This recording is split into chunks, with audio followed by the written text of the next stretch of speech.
दोस्तों नमस्कार, कैसे आप सभी। मैं आपका फ्रेंड एडवोकेट विक्रम सिंह चौहान। दोस्तों आज की वीडियो में हम जानेंगे कि आईएफएससी कोड क्या होता है। आज के टाइम पे मोस्टली लोग बैंकिंग सिस्टम को यूज करते हैं और बैंक का एक ही इंपॉर्टेंट पार्ट होता है आईएफएससी कोड, जिसको हम बोलते हैं इंडियन फाइनेंशियल सिस्टम कोड। ये हर एक बैंक का एक कोड होता है जो उसकी ब्रांच का एड्रेस शो करता है। ये आपने देखा होगा, आपको कहीं भी ऑनलाइन कोई भी ट्रांजेक्शन करना है, आपको एनईएफटी करना है, अकाउंट ऐड करके पेमेंट करनी है, यूपीआई को छोड़ के अदर आप किसी भी मोड में ऑनलाइन पेमेंट करते हो तो वहां पे आपको आईएफएससी कोड की जरूरत पड़ती है। तो आईएफएससी कोड क्या होता है, ये कैसे काम करता है, आज की वीडियो में यही सारी डिटेल्स हम जानेंगे। अगर आप पहली बार हमारे चैनल पर आए हैं तो प्लीज़ चैनल को लाइक, सब्सक्राइब और शेयर कीजिए। हम लोग इसी प्रकार की लीगल अवेयरनेस से रिलेटेड वीडियो आप साथियों के लिए लेके आते हैं। तो चलिए हम चलते हैं आज के वीडियो के टॉपिक के ऊपर। सबसे पहले हम जानते हैं कि आईएफएससी का स्ट्रक्चर क्या होता है। आप किसी भी बैंक में जाएंगे, आप देखना आपकी चेकबुक पे, पासबुक पे, सब जगह आपको एक 11 डिजिट, एक 11 करेक्टर का एक कोड लिखा होता है, जिसमें आप देखेंगे तो स्टार्टिंग के 4 लेटर जो होंगे, 4 जो अक्षर होंगे वो लेटर में होते हैं। फॉर एग्जांपल मेरा अकाउंट अगर आईसीआईसी बैंक में है तो स्टार्टिंग का जो 4 लेटर होते हैं आईसीआईसी। जैसे आपका अकाउंट अगर एसबीआई बैंक में तो SBIN, यानी जो बैंक का कोड होता है कि किस बैंक का आईएफएससी कोड है। उसके बाद जो नेक्स्ट होता है वो एक 0 होती है, वो फ्री होती है। और लास्ट के जो बच गए 6 अक्षर वो उस बैंक ब्रांच का कोड होता है कि कौन सी ब्रांच है, क्या एड्रेस है। तो ये मोटा मोटी हमने जाना कि 11 डिजिट का, 11 डिजिट का एक ये कोड होता है, जिसको हम Indian financial system code, IFSC code बोलते हैं।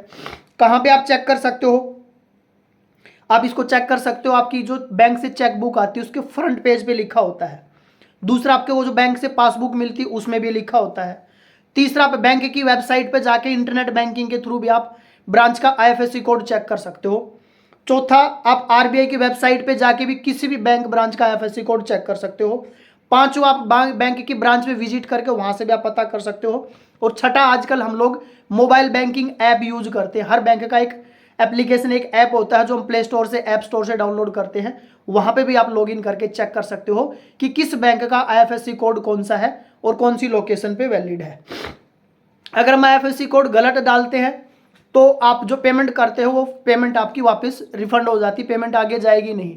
लेकिन कई बार क्या होता है कि आपने आईएफएससी कोड डाला, गलत अकाउंट नंबर डाला और उससे हो सकता है कोई डिजिट मैच कर गया, पेमेंट चली जाती है।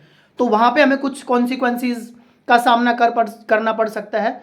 तो ऐसी सिचुएशन में आप बैंक से पेमेंट वापस रिफंड के लिए आप प्रोसेस डाल सकते हो। अगर बैंक आपको हेल्प नहीं कर रहा है तो आप कोर्ट के थ्रू, सिविल प्रोसीजर के थ्रू भी इसमें आप जा सकते हो।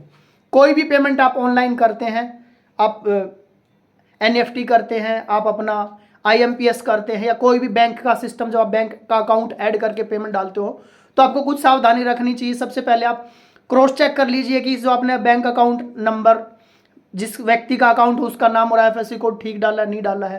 पहले छोटी अमाउंट ट्रांसफर करके देख लीजिए और सामने वाले से कंफर्मेशन कर लीजिए कि भाई मैंने 5 रुपये, 10 रुपये, 20 रुपये डाल के देखा। आप एक बार चेक कर लीजिए, अगर अकाउंट नंबर ठीक होगा तो चला जाएगा, अगर कंफर्मेशन आ जाता है तो उस पर फिर आप बड़ी पेमेंट भी आगे कर सकते हो। उसके बाद आपने एक MICR कोड भी सुना होगा। MICR कोड मोस्टली जो होता है ये चेक क्लियरेंस के टाइम पे हमें जरूरत पड़ती है, लेकिन आईएफएससी कोड जो होता है वो मेन होता है अगर आप कोई भी एनईएफटी, आरटीजीएस, आईएमपीएस करते हो। आरटीजीएस मोस्टली बड़ी अमाउंट के लिए होता है, एनईएफटी छोटी अमाउंट भी आप एनईएफटी कर सकते हो विद इन 24 आवर्स। पीछे आरबीआई के भी नॉर्म्स आए थे कि पेमेंट ट्रांसफर करना कंपलसरी होता है। किन चीज़ों का ध्यान रखना चाहिए, हमेशा एक बार बैंक की ऑफिशियल वेबसाइट से, जो मैंने कुछ पीछे आपको 4-5 सोर्स बताए थे, चेकबुक से, पासबुक से, आरबीआई की वेबसाइट से, बैंक की वेबसाइट से, बैंकिंग एप्लीकेशन से आप क्रॉस चेक कर लीजिए जब भी अकाउंट नंबर के साथ आईएफएससी कोड डालते हो।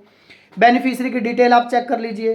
ट्रांजैक्शन अगर आपने कर दी तो उसकी यूटीआर नंबर मिलता है, उसको आप सेव करके रख लीजिए। अगर कोई गलत ट्रांजैक्शन हो गई तो वो आपको हेल्प करती है। उसके बाद थर्ड पार्टी साइट से कभी भी आईएफएससी कोड ना ले, अगर लेते हो तो उसको एक बार दूसरी जगह से क्रॉस वेरीफाई, क्रॉस चेक जरूर कर लीजिए।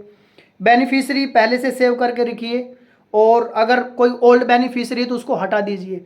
कई बार क्या होता है कि आईएफएससी कोड चेंज भी हो जाता है। मान लीजिए कोई बैंक आपस में दूसरे बैंक के साथ मर्ज हो गया तो उस सिचुएशन में उस बैंक का आईएफएससी कोड चेंज हो जाता है।